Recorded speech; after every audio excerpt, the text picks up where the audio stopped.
character doesn't know that they're in a period drama. This is just their world. Well, darling, you don't look as if you've ever worked a day in your life, so I can't really cast you as one of these kind of shipyard workers. We can get distracted by things that we think other people think are important, and they're not. Just because they're sat on that side of the table doesn't mean that they know what they're doing.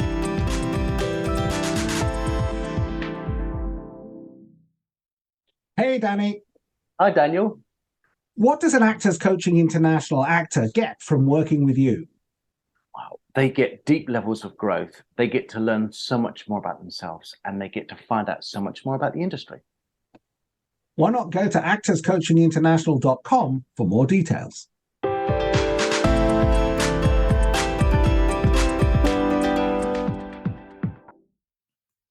I have. You're still talking when the recording started, so this is good. Well, Gerard, McCarthy, you're in the room with us. How are you doing today? Matthew Harris, I am ecstatic to be doing my first ever podcast with In the Room. Absolutely. It's wonderful to have you here. And you see, this might have a slightly different flavour, this podcast, as Gerard is Christian's housemate, his wonderful housemate, and he informs me that Christian never does any of the washing up, never does any of the cleaning. And that's a lie. It's a lie? Well, I don't know. That is the absolute biblical truth. It's Also very weird, like me hearing him being called Christian, because we all have little nicknames for each other in our house, and I don't call him Christian. No. Oh, right. Anyway, my nickname's probably too rude to share on here, so we'll move swiftly on. We'll move swiftly on. Now, you see, Gerard is our first recording of Series 3. And he's been a bit of our guinea pig dealing with camera issues this morning, as my camera kept turning off and I was going mental down the microphone. I didn't think these two could hear me, and they were just laughing away, doing little impressions of my voice. Do either of you want to do a little impression of what I was doing with that camera? I think we should do a little one where who's got the best impression. So I'll go with, oh my God, the camera's not working. That's mine. It was fine when I was doing my OnlyFans this week.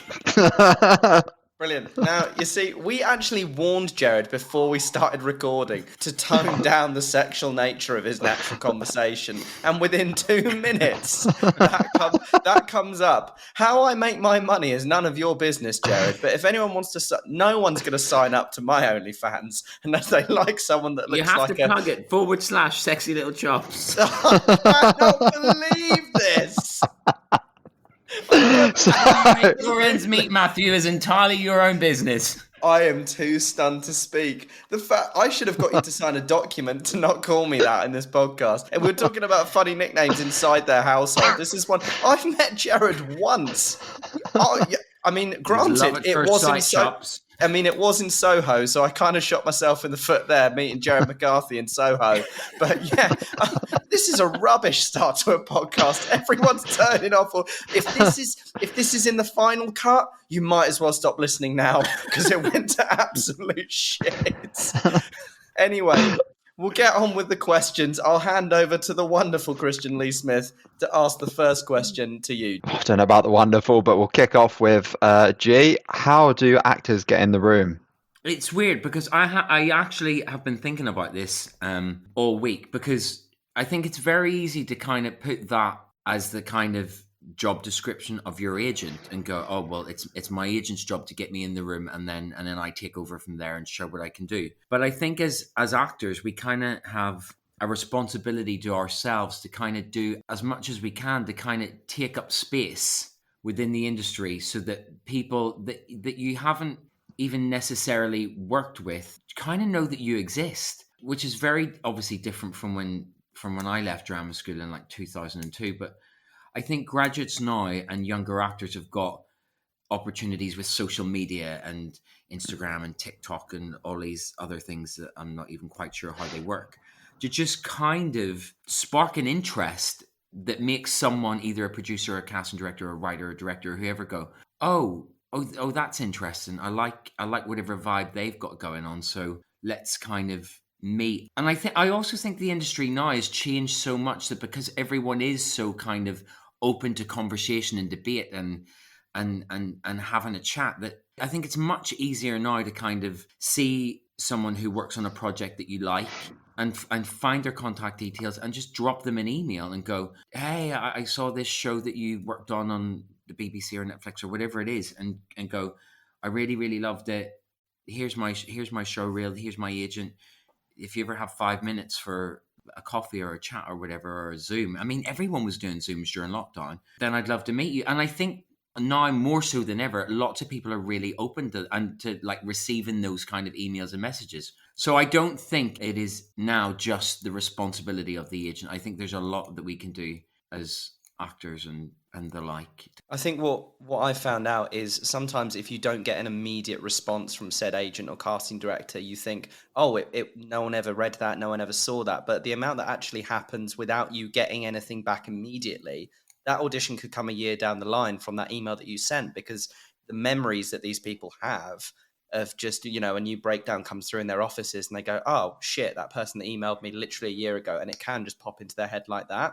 Yes, it's unlikely, but I think that immediacy that we all crave these days kind of clouds our judgment a bit when we're trying to communicate with people. Especially casting directors. I mean, there was one that I bumped into. I mean, I have met her twice. One was for a job that she cast me in 2010, so that was 12 years ago. And then after that job, she brought me in for another one. And that must have been 2012. It couldn't have been any later than 2012. And I bumped into her in town last week, and I looked at her. Now, my memory, granted, is shocking. And I looked at her and I was like, I'm not quite sure if that's her, because I haven't seen her in 10 years. And I don't want to make the mistake of going over and going, oh, hey. And they're going, I have no idea who you think I am. But she looked at me and then made it obvious that she knew who I was and remembered me. And then I got, but of course, but that is your job, to kind of be aware of the people that you've worked with and the actors that you've met and keep them in the back of your mind. So I think, it's exactly as you say, Matt. We kind of go, oh my God, I haven't heard anything back in a week or a month or 6 months or whatever. Doesn't mean that they don't know who you are or they've forgotten about you. Yeah, more absolutely. often than not, it's the total opposite. It just means that, okay, it's filed. They've done their job. They've watched the show reel. They filed it. And if and when something comes up, then normally they'll be in touch. Fingers crossed. Sure thing. Well, let's take things back a little bit. We are always interested here about the start of our guest's career and what brought origin you to story. Your origin story, the prequel to the G that we have today. How did your career begin? How did you get into this industry? No one in my family works in the industry, so it's not as if I come from like parents who are actors or designers or directors or nothing. Everyone in my family is like normal. And I grew up in Belfast doing lots of youth theatre, and it wasn't a decision that I made. The youth theatre that I worked with was they predominantly did musicals, so that just kind of was the path that I kind of fell into, and I loved it, obviously. And once it became apparent that you could do it as a career, I kind of thought, okay, I'm going to do that. I'm going to move to London and train and do musicals. So I did that. I moved over to Epsom and I went to Lane Theatre Arts for a couple of years, and then I graduated and I did a couple of musicals. And yeah, it was very kind of straightforward, but without much thought. And it wasn't until I was in the industry already that I kind of thought, okay, what do I really want to do? Now, seriously think about it, because so far it's just been, my friends that I do youth theatre with, they're going to drama school and they're moving to London. And it just kind of seemed, well, if you want to continue the crack, that's what I'm just going to have to move with my friends. And then suddenly I'd kind of graduated and I was doing jobs that I had always wanted to do since I was 14 or 15. But by then I was in my mid-20s and I was like, okay, have a real serious look at yourself. What really floats your boat and what do you want to do? And then that's when things kind of started to go off in different directions. But how I got into the industry was very kind of straightforward. Auditioned for drama school, moved over to London, graduated, and was lucky enough to sign with a brilliant agent who really, really got me as a person. We got on so well, and he understood everything that I wanted to do at the time, and really, really helped me and guided me, which I think is very fortunate, because I think any actor who's graduates when they're 20 or 21 and doesn't really have a clue about anything yet needs that kind of guidance from their agent. And I was very lucky to have an agent called Shane Collins sign me when I left college, and he's still a very, very dear friend of mine, but he's a brilliant agent. And yeah, so I still to this day I owe a lot to him. And then you obviously went on to Hollyoaks, which is a massive part. We'll talk more about that later. You got a long list of credits: Titanic, Blood and Steel, Vikings, Nightingale Falling, Call the Midwife, Belfast. And so much of your work as an actor is set in the past, period dramas, or even further back. Firstly, what do you think makes an actor castable for that kind of work? And then secondly, how much use do you think your performance is working on a period set, being in a full costume? I genuinely don't think it's any different. I think the design of the project, whether or not that's if it's set in 1920s, like for example Titanic or Vikings, and God knows what century that was set in. My job is the same. Get the script, find out what the character wants, find out what the story is, where I fit in the story. And to me, there's no difference. I mean, everybody has a different process, but I don't kind of think, oh, because this piece is now set in 1920, my process is any different. It's exactly the same. And it only becomes different when you have clothes that you wouldn't normally wear. And I think that's about it. For Titanic example, when I was working on that, I remember, and it was the casting director who I was just talking about, who I bumped into when I met her for the job. And it was obviously set in 1910 in Belfast, where Titanic was built. So there was like huge amounts of jobs for young guys in their 20s that were working in the shipyards and all of this. And I met her, and very quickly she went, well, darling, you don't look as if you've ever worked a day in your life, so I can't really cast you as one of these kind of shipyard workers.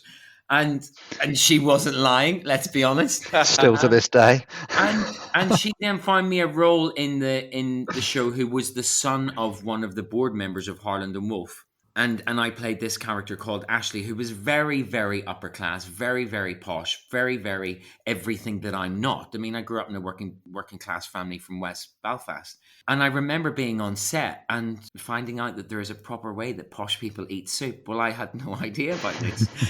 He was just picking up the bowl and pouring it down. Well, it wasn't quite that, but it was like, so yeah, to me, it's like the job is exactly the same, only the costumes are different. Do you think people are tempted to overcomplicate it? So they think, oh, I'm in a period drama, I've got a character's name that you'd never have these days, I'm speaking about things that we wouldn't do in modern day, and I need to do the research, and I need to work on how this person would... the fact that it's a period drama, especially if it's something at scale, intimidates someone into almost going away from the basics. Yeah, and I think then the temptation is to start doing period drama acting. Yeah, and then you kind of go, what the hell is that? What does that mean? And I think the buzzword at the minute, rightfully so in the industry, is authenticity. Even in a period drama where you might be wearing huge big wigs and hats and corsets and whatever else that they've put you in, your job is still to find the absolute truth and authenticity within this character and what they're going through and thinking and feeling. And what you can't resort to is go, oh, because I'm wearing this costume, I need to start speaking in this way and walking in this way and doing this. The question is going to be, why are you doing that? Because you, the actor, are in a period drama, but the character doesn't know that they're in a period drama. This is just their world. And if we start getting into thinking the wrong things, it's just going to be crap. You can sometimes see it, especially in a self-tape thing, when you don't have the costumes and stuff. I think there's a temptation to overcompensate, and then you end up in that period drama acting, but you're not even in the costume, and you've got a plain wall, and you look like a right knob doing it then. Yeah, and it's and I mean, Matt, and like I've obviously made I've made the mistakes, of course I have, and I've worked with actors who, when I'm coaching them at the minute, like will go, oh gee, it's for a piece. So the next minute it's like they're spending so much time slicking their hair into a side shade and concerning themselves about what they're going to wear for this and what they're going to wear for, and you kind of go, listen, the casting director who's working on this really knows what they're well aware of what a great makeup team can do and a great costume department can do. Just do your job and leave the hair and the makeup and the costumes to whoever's job that is. Yeah, I just think sometimes we can get distracted by things that we think other people think are important, and they're not. They're just looking to the actors to do the acting and just to be truthful and authentic. I mean, I certainly hope the makeup team is on their A game when I rock up on set. That's all I'm going to say.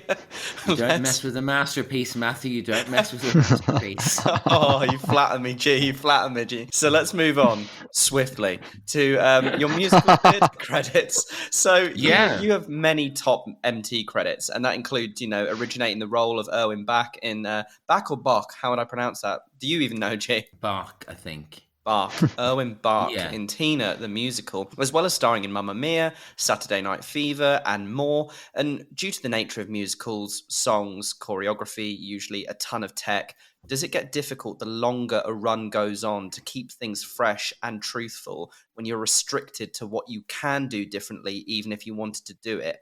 And if so, how do you cope with that over like a year-long contract or possibly longer? I have never felt restricted because I've never.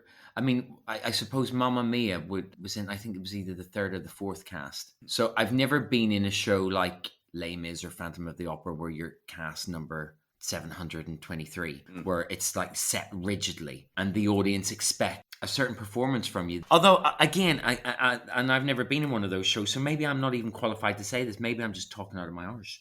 And I've always worked with directors, fortunately, on musicals that encouraged us to find our own kind of take on it and to keep it fresh and to explore things and find new things that stop the piece from going stale. I mean, certainly Phyllida Lloyd, who ironically directed Mamma Mia, that was one of my very, very first jobs, and I was in the ensemble of Mamma Mia, and then directed me in the last musical I did, which was Tina. And that was the first cast, and it was very much going in and workshopping bits of script, and then Katori Hall would go in and rewrite it, and it was very much put the thing together, and it was a real collaborative process. So I don't think I've ever, well, no, actually, it's not, I don't think. I have never been in a musical and felt restricted or bored or kind of, I can't go out and do. I think that's a myth that people who don't work in musicals think that that's what it must be like.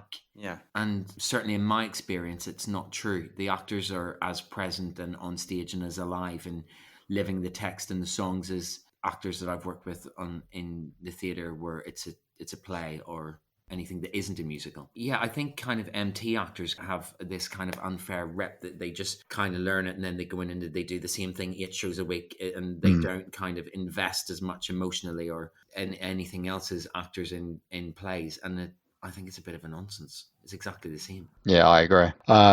Well, I'm scared to ask this question, but both of us know you pretty well, and I think it's fair to say you're someone who says it as it is. And while bearing in mind we'd like to return for a 4th season, for entertainment purposes only, do you have an industry hot take that you can share with us? And I'm so scared to hear the response. What do you mean hot? What is a hot take? What does that phrase mean? Matt, you could probably describe it better than me. Well, it's what could arguably be a controversial opinion or something you believe in quite strongly that maybe others don't or whatever. Like, if we're talking about... loads. Oh, God, I mean, here we go. And probably the kind of... Probably the one that I say to loads of young actors are, when you walk into a room and you're the actor and you're with an audition panel and there are directors and choreographers and MDs and designers and producers and all the rest of it, just because they're sat on that side of the table doesn't mean that they know what they're doing. And if they make a decision that doesn't go your way, that's not a reflection on you, your talent, your self-worth or anything else. That's just their decision that they've made. And let's just hope for their sake that they've made the right one. But more often than not, well, maybe more often than not is untrue. But certainly lots of times you watch things on Netflix and on TV and in the cinema or in the theatre and you go, oh my God, who made that decision? You need to be sacked. And we are kind of led to believe that the people on that side of the table are these godlike figures who know exactly what they're doing and they always get it right. Rubbish. Everyone makes bad choices and bad decisions. And if the decision that they make doesn't go in our favour as actors, that doesn't mean anything. I mean, plenty of times, maybe it's self-protection or whatever, but there are loads of times where I've gone to meetings and gone, oh my God, they don't know what they're doing. They haven't got a clue. And there are times when I've been working on projects as a writer and I've been in the casting room and I'm having conversations where I have strongly thought things about projects that I have written and gone, no, I want someone like this to play this role. I want someone like this. And the director challenges me or an actor comes in and challenges me and I'm wrong. It gets to the point where I go, oh, I've got that so wrong. And for example, I had written a scene a couple of years ago and in the scene, a mother she's made a promise to her child and then she has to go in and kind of renege on the promise. And I had written in the scene, she goes in and she has this heart-to-heart with him and she cries and she knows she's letting him down. And there were 2 actors who taped for it and they didn't do what I had written in the script. They didn't cry. So I was like, oh, well, she's not really doing what I want her to do. And the director said to me, gee, because you're not a parent. Rule number 1 being a parent, you don't cry in front of your child because the child then goes, oh, why is mommy and daddy crying? That's not. And they was like, so you've got that wrong because she wouldn't cry in front of him because it would make her child feel unsafe and uncomfortable and worried that mommy's crying. And if mommy's crying, is everything okay? But again, I was convinced I was right. And if I was allowed to make the decision myself, I would have made the wrong decision. And I think there's a difference between, because I think with those types of things, actors are almost scared to have those thoughts, worried about thinking those things about people, at the top of the industry being wrong, because they're almost worried that, they'll hear your thoughts and they're never going to cast you if you disagree with, like, it's just not relevant. You're allowed to have these feelings. I think there's a difference between thinking them and then going on Twitter and absolutely slating someone for no reason. But on the whole, I think, you're quite right to be able to just feel those things. It's okay to challenge people that think that, they're making the right calls. Yeah. And it's, I mean, you can take the people at the top of the industry. Like, the best actors and the best directors and writers in Hollywood have made bad films. Everyone gets it wrong sometimes. And if you go in and you audition for a role that you're convinced that you're so right for, and that you know that you would bring something special to it and something unique, and it doesn't go your way, that doesn't mean that you're deluded or you've got an inflated sense of ego or work. You just go, okay, I hope they've made the right decision, because I think I would have been the right decision, and I still stand by that. And just because it didn't go my way doesn't mean that I'm not talented or that I'm deluded or any of those things. And I'm not saying this all the time, that every single person who's never given me a job has got it wrong. Of course, I'm not saying that at all. But there's still humans like us, and sometimes people get it wrong. 100%. And we as actors can't punish ourselves for having this idea that casting directors are always right, producers are always right, and directors and writers are always right, because sometimes they're not.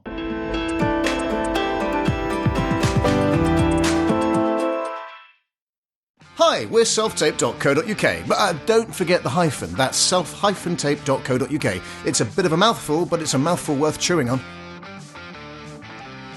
Anyway, as the name suggests, we do self-tapes for actors in London. Maybe you've run out of time, maybe you have kids, perhaps you can't find a reader, or let's face it, you could just be a little bit at setting everything up. Well, that's where we come in. But it's not all we offer, no, we also shoot showreels for actors too. Custom showreel scenes shot from scratch to show casting directors and agents exactly what you can do. Well, that is, if they can be bothered to watch. Any In The Room listeners get 10% off all of our services just by quoting In The Room. So get in touch and visit www.selftape.co.uk. Or don't, it's completely up to you. But whatever you do, don't forget the hyphen, you get it.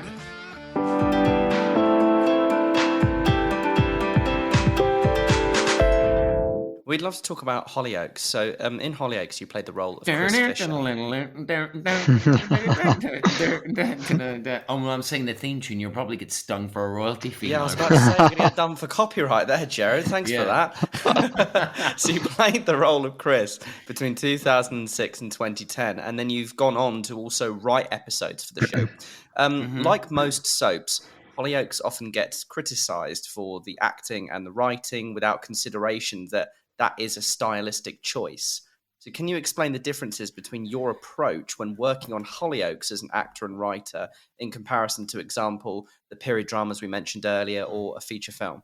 I think my process is exactly the same. The difference is that I'm sure it's still the same. I know that Hollyoaks is still 5 episodes a week. I'm not quite sure what Emmerdale and Corrie and EastEnders are at the minute. But it's time. Hollyoaks going out 5 times a week is 2.5 hours of telly. That's a feature film. Yeah. So even though my process might be exactly the same, I get the scripts and I'll go through it and figure out everything that I'm doing, and also jump because you shoot it all out of sequence within like 5 or 6 weeks.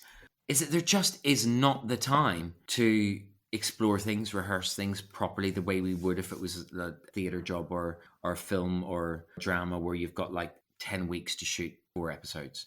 So everyone has to be on their A game, and it's really, really hard. It is the hardest job I've ever done, being in Hollyoaks, because it is waking up at 5:30 in the morning, being in makeup for 6:15, shooting until 7 o'clock that night, going home, reading scripts that you're going to shoot in 4 or 5 weeks' time, so you know where the character has to end up then, learning lines that you're shooting next week, refreshing lines that you're shooting tomorrow, amendments that you get in the makeup chair to say, oh, the scene that you thought you were shooting in an hour, that's changed. And it's really, really hard. And I think if you can do a show like EastEnders, Corrie, Hollyoaks, Doctors, Emmerdale, any of those things that work at that pace as an actor, a writer, or a director, actually anyone, if you can work on a show that has to produce that much content in that limited amount of time and you can do your job really well under those conditions, you could probably do your job really well anywhere, because that's what's expected of you is mental, and you either sink or swim. There's no time to be like taking people by the hand and going, okay, let's explore why this didn't work and let's see maybe. It's like step up or move, because the train has to be on has to arrive at Channel 4 at 6:30 every night, and if you're standing in the way of it, you're going to get run over, because there's no time for anyone who is not pulling their weight and doing their job to the best of their ability. It's really hard, and again, it's unfair, the flack that people, especially in this country, get from other people in the industry who kind of go, oh yeah, but you've done a soap, can you really act? That's just like nonsense. I think it's something really important to address on that subject. Hollyoaks is very much the main soap that people would slate the acting, certainly from what I've heard. But if you look at much of the cast on Hollyoaks over the last sort of 10, 15 years, they have gone on to have the biggest careers. You've got like Natalie in Game of Thrones. Quite a few of them have gone to Hollywood. They're doing the best out of all them kind of soaps. So I don't want to say that it's a fair thing to say, because I don't think it's fair and I don't think it's kind. But given the age of the cast, for example, if you were to take the average age of the actor on EastEnders or Corrie or Emmerdale, they're normally someone in their like 30s, 40s, 50s with a wealth of experience behind them. These are actors who know what they're doing, right? You take the average age of a cast member in Hollyoaks, and more often than not, it's their first job. And everyone makes mistakes and learn as they go on their first job. So, of course, you're watching, especially in scenes where it's being led by 15, 16, 17-year-olds who haven't yet gone to drama school. This is their first job, and they're literally being plucked out of school and thrown, as I said, into this machine that is rattling along at such a pace. It's really, really hard. So what can often happen is you're kind of watching these kids try their absolute best and going, yeah, but you're not as good actors as maybe people that's like Steve McFadden or Letitia Dean or someone who's been in EastEnders for like years and like has this skill down to a T and knows exactly what they're doing.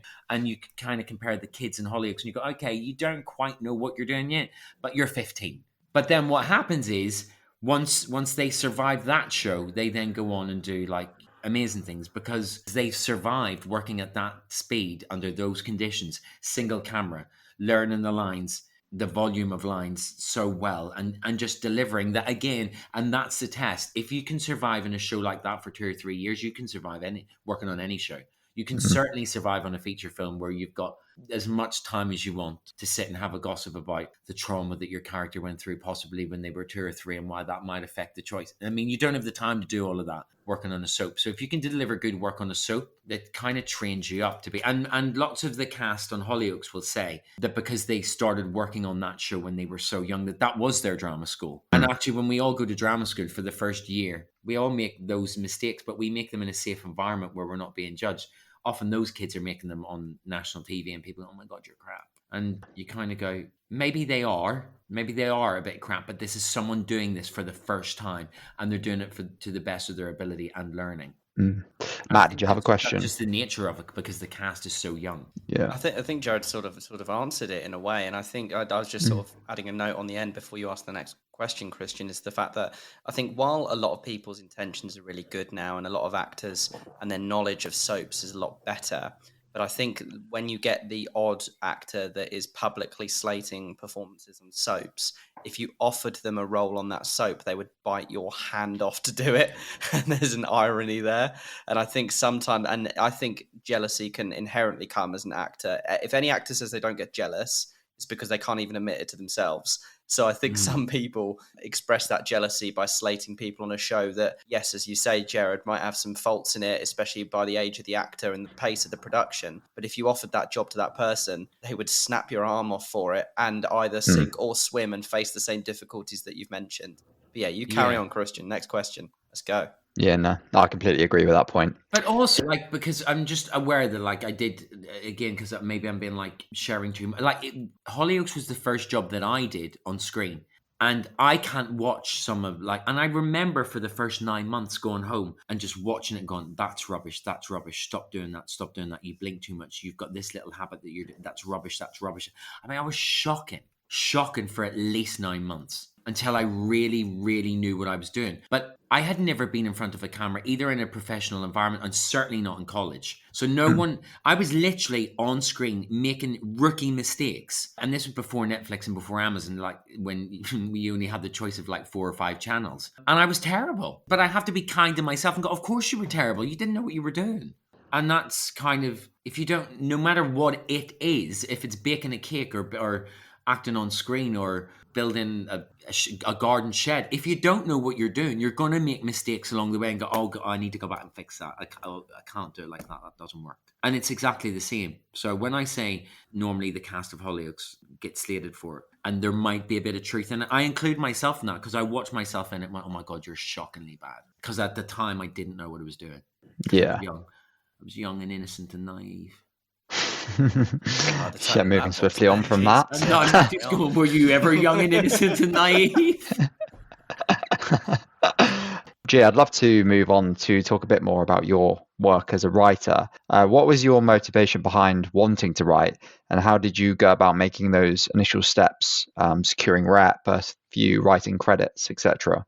Whenever I was working on a project, I've always found myself kind of gravitating towards the writer. All of the writers that I worked with on Hollyoaks, I had 100 questions for them. And I worked with Joe Penhall on a production of his play Blue Orange. And I kind of hung off every word that he said when he was in the rehearsal room. And Jonathan Harvey worked very closely with us when we were doing his play Beautiful Thing. And I've always been fascinated by writers and scripts. And I always felt that when we are sent scripts from our agents, that we make a judgment on them and go, either this script's brilliant or this one's crap. But I had no idea what made them brilliant or crap. And I certainly couldn't do it. So I felt like Louis Walsh sitting on the panel of the X Factor going, oh, you're brilliant and you're rubbish. But I had no idea what made them brilliant or rubbish. And I certainly couldn't get up there and do it myself. So that kind of played on my mind for a bit. And then I enrolled at the New York Film Academy and I went and studied screenwriting there. And when I finished my course and realized that a lot of stuff that we covered on the course was stuff I'd already picked up as an actor. So the knowledge was in there, but I didn't realize why it was important. So I kind of spent the whole course with instructors going, okay, you know this thing, and me going, oh yeah, I've seen this in scripts 100 times. This is important, and this is why. And every good story has to have this, and every good story has to have this. And I remember going, oh yeah, okay, yeah. And it all suddenly made sense.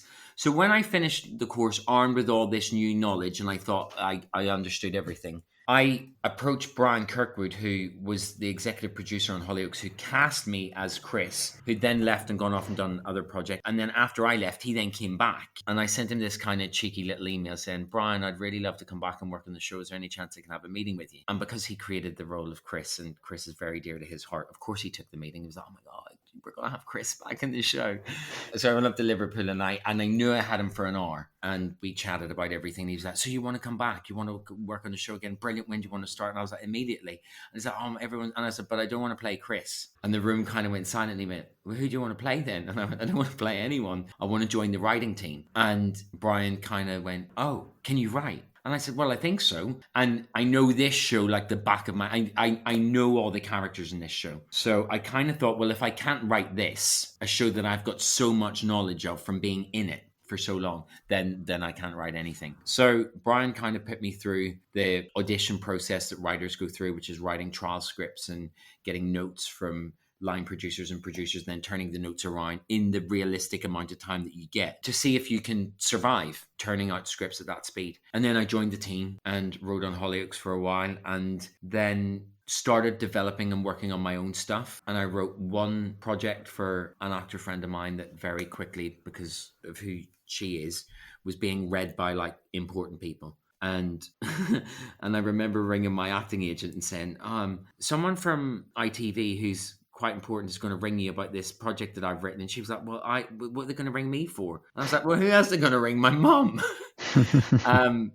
So she then took the script to the lit department of the agency that looks after me, and they had a read of it, and they agreed to kind of look after that phone call and negotiate all the things that were going to happen with that project. And then the relationship kind of grew, and the person who I was dealing with then read other things that I'd written and then sent them out to other production companies, and things started to kind of pick up pace, and Then we started shooting a short film that I'd written called Just Johnny. And it just kind of naturally and organically fell into place. And I'm ridiculously lucky for how that happened. It's not the normal route. Yeah, I mean, I would be lying if I said that I kind of was signing with my agent and securing rep as a writer was something that I had even planned on doing. It just kind of happened, and I'm very lucky for the way it panned out, because otherwise I'm not quite sure how you would have done it when at that time I had a load of scripts that I'd written, but nothing had been made yet. So I don't actually know what the process would be. Obviously, as an actor, we send like show reels and all of that stuff. So I don't know, but I'm very, very lucky to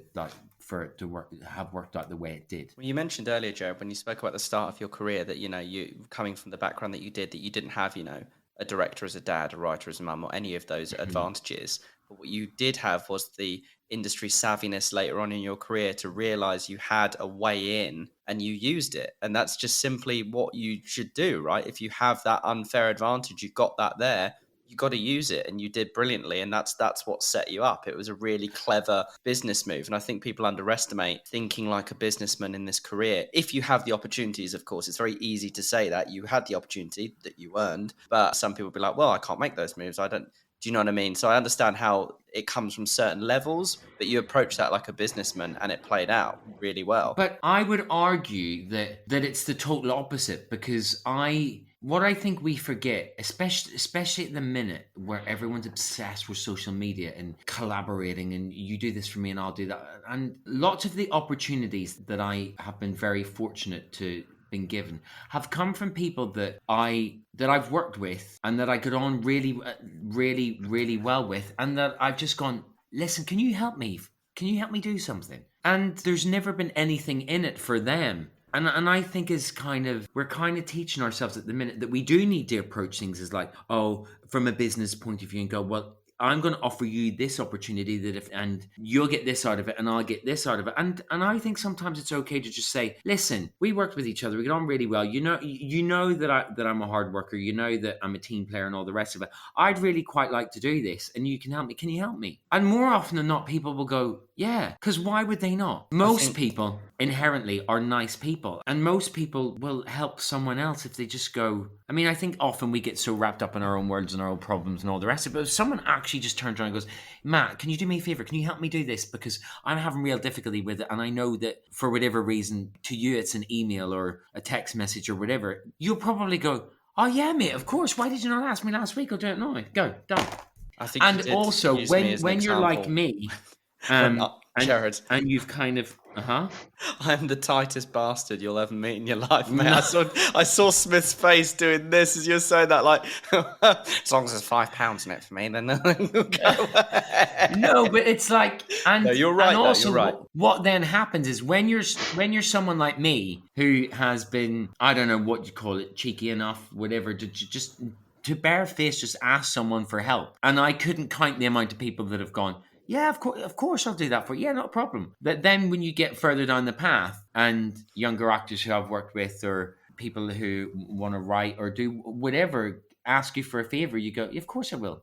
Because so many people have done me favors that have hugely benefited me and helped me when they didn't have to. Like, for example, right? And again, you turn around, and because I just asked him because I loved his work. When I was writing Just Johnny and I was kind of going, oh my God, is this any good or is this shit? I needed someone who I really, really respected to read it and tell me whether or not it was good or shit. And I'm not talking one of my best mates or a teacher. So I sent an email to Russell T Davies and I was like, listen, I'm writing this story and this short film. I think you're amazing. Would you read it for me and tell me if you think I'm wasting my time? And he did. He didn't have to. And he sent me a really encouraging email afterwards. And he was like, you have to tell this story. You have to overcome the many obstacles you're going to reach trying to get this thing made. But you cannot give up. You have to get it made. And you have to do it. My relationship with Russell is I am a fan of his. I like to think now that I kind of owe him a huge lot. And I kind of think of him as like this person who I know, but we're not best friends. He's just someone who I respect and admire. And I went, can you do me a favor and read this? It'll take you 20 minutes. And he could have just went, who are you? But he didn't. He read it and he sent me a really encouraging email and a couple of his thoughts. And what that did for me was huge. And I'm sure if Russell ever heard this, or if I told him, he would go, oh, come on, like I read it over a coffee. It took me 50. It was nothing. To him, it was nothing. To me, it was monumental. Yeah, it's literally, it's pass it on. Well, let's So if dial someone in on asks this, me Johnny. to do something, yeah.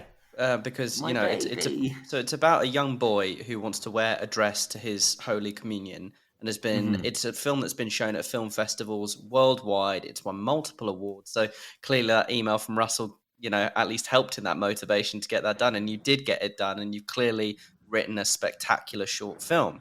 It's won best short film at the, I want to say, I get all the difficult to pronounce words. Gifoni. Gifoni. Seattle that's it. and Providence Children's Film Festival, and I think in the time since I wrote these questions, did it also go? Is it the Belfast Film Festival or something like that? We're Most in recent one? Belfast next month. Yeah, the Belfast Film Festival. Fantastic. And how important do you think it is for up and coming writers to have a successful short film? And what are your tips on writing a short film, or does it vary too much from whenever you're writing a script? Is the process similar, different? As a writer, I think a successful short film is a script. If you've got it finished, it's successful, as in the script. Just Johnny is a great film, but I'm not responsible for making it a great film. Like, I had the most incredible producer on it, Shauna Shivers McAtamney, who took the script and said to me one night, who would you like to direct it? And the first name I gave her, Terry Lone, who's a director that, again, I have long admired. I'd never met him. I didn't know him. And I said, if I could pick anyone in the world, it would be Terry Lone. And she's like, yeah, but he directs feature films for working title, and like, he's big time. He's not going to direct a 20-minute short. And I was like, well, can we just ask him? Because like, the worst he can say is, no, I'm not interested. And that's always been my kind of thing. Just ask, because if someone doesn't want to do something, they'll say no. They're not going to be pressured into doing it if they don't want to do it. So we asked Terry, and then we asked all the cast, and we had the most insane production team. And all of their talent and knowledge and skill, the director, the designer, the DOP, the cast, everyone makes a brilliant film. So what I'm responsible for is the little kind of seed that at the start of it. And I don't think, again, but maybe I'm not qualified to answer this because I'm not an agent or a producer or any of those people. I would like to think that any agent or producer or commissioner worth their weight in salt would be able to read a script and know if the writer was any good, equally as well as watch the finished product and go, yes, okay, I did write Just Johnny, of course I did. But what they're watching is a small city's worth of people's talent that makes it a great film. So I would argue that having the finished film where they can watch it on the internet or in a cinema or at a screening or wherever isn't that important, because any person worth their weight in salt should be able to read your work, the script, and know what you're about just from that. So I wouldn't think that you have to go, yeah, but I've written my great film, but it's not made, so therefore my work is worthless. It is nonsense, I think. But what do I know? and again, and that's where you just have to go. Like, you can listen to lots of people, but does everyone really know what they're talking about? We're all just winging it. Yeah, exactly. Yeah. I mean, so my honest answer is, Matthew, I don't really know, but I don't think so. Yeah. I think you should be able to send a great agent a script and they're able to read it and go, yeah, this has got something in it. Absolutely. Going, oh my God, I can't send them the script because it's never been made. I don't think matters. Actually, I would prepare. On this. I would go. No, it doesn't matter. For all the listeners, please go check out Just Johnny, because it's incredible. We went to that Amsterdam Film Festival together, and it won there, didn't it? So it's an incredible piece of work. So, another strand. I'm gonna have to get that clip. It was a compliment from Christian. They come occasionally, but leap year. But another strand of your work, G, is acting coaching. And having been associated at GSA, you now work independently on anything and everything that an actor might need, from audition prep to drama school auditions and more. And I know me and you have worked on some tapes together when they occasionally come twice a year. But we'd love to hear more about your self-tape and audition prep. And while it's probably dependent on the piece that you have in front of you, how do you approach prepping a client of yours for a tape or a in-the-room audition? Again, the thing that I've learned from doing this is that it doesn't actually vary on what the project is, because I don't think of myself as a teacher. It is I'm literally coaching people through self-tapes, and more often than not, it's that, no, focus on what your job is. You're being distracted by other things that are none of your business. You've got this script, and you have to understand what the character wants, what their purpose is in this story, and what your purpose is as an actor within this machine. And your job is to serve the script, especially in a self-tape scenario where more often than not we don't get notes or a conversation with the director the way you would if you were in a room. You go, okay, so what is it you kind of want me to do? If you're kind of, you've just got the scene and you're taping it, it's about mining this for as much information and clues that you've got. And it's just about, no matter if it's like, for example, yesterday I was coaching an actress was self-taping for a Shakespeare play, and it's exactly the same as coaching someone who is auditioning for a big HBO 12-part telly epic. It's be truthful. What is really going on in this scene? What does she really, really want? What is she really talking about? And if she doesn't get what she wants, how's the story going to pan out? And again, it's mostly passing on to younger actors and actors who I've worked with at different drama schools. Stuff that I wish I knew when I was younger and just starting out and going, oh my God, gee, but I don't have this and this, and you got, that's not important.